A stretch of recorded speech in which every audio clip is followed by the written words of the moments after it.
What's happening, everybody? Steve here, and today I'm going to show you how to use factory navigation inside of the Ford Edge, and this is specifically going to be for the Sync 4 system.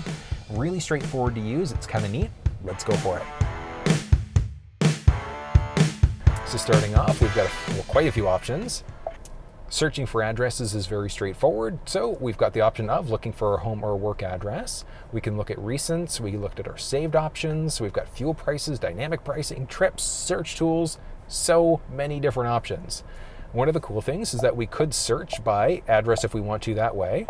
We can also search by GPS coordinates. So we've got quite a few different options that are available there. It's just going to be a matter of personal preference. Do you have the address, not have the address, etc. So it's predictive. Oh, there we go. Okay, perfect. Just have to type in a few more letters in order for it to recognize the address. So it's launching in, and here we go. So we can now save it as a favorite if we want to. No traffic or alerts available as of right now. And we've also got our parking. We can see if there's fuel nearby or any other places that might be nearby the destination. So quite a few options available. Jumping back, oh, that's a little bug. All right, so just make sure you actually hit the address first. Okay, perfect. Saved in recent, that's good. All right, so that should bring us back to this screen instead. Here nor there.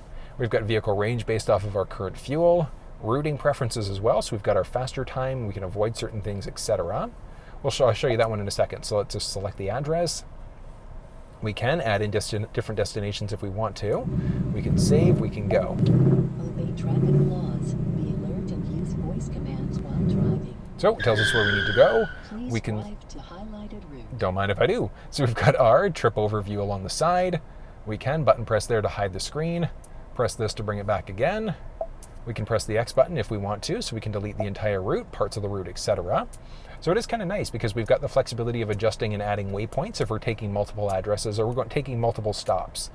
And then because we saved an address or we looked at an address recently, it's saved again. We can button press to go to that one, save it as a favorite, and a few other good options. So now if we go to route settings, we can have our guidance prompts, strictly voice or strictly tone. We've got different views, auto zoom during guidance, so it's going to either zoom in or pull out, depending on how close it is, depending on how close it is to finishing up the route. We can avoid certain things as well. So if we wanted to avoid U-turns, tolls, ferries, fees, all sorts of things are available there. And moving back, we've got our either fastest, shortest, or the most eco-friendly route. Different things that we can avoid. We can customize our avoidances there as well. And then we've got our simulators there. And back out to the main screen, and we can just cancel out there again. Button press brings this menu back. We can change it out to different views there by pushing this little button along the very top.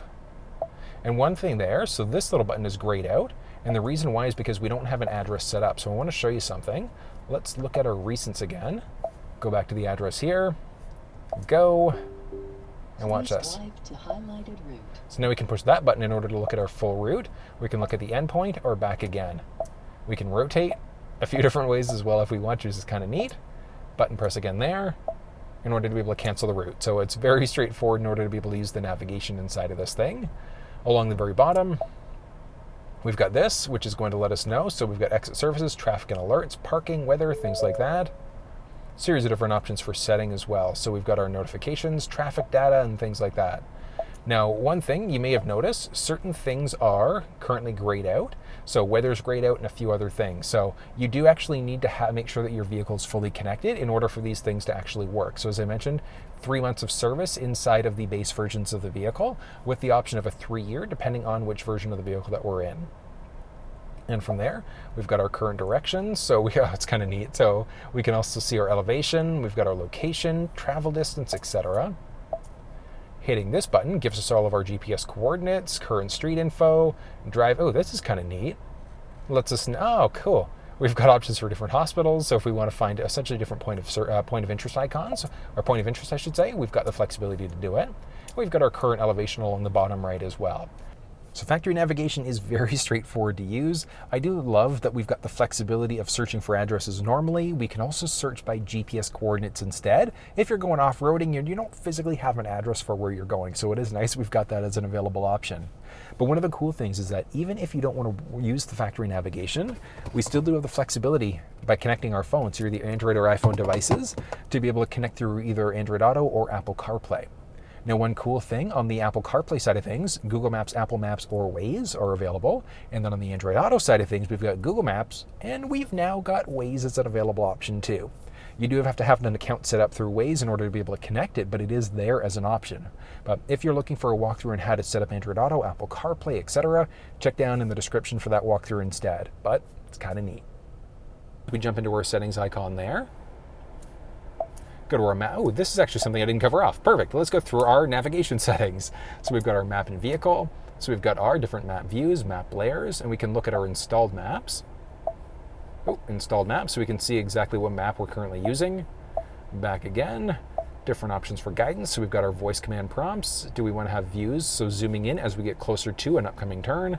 We can avoid certain things, custom avoidances, etc.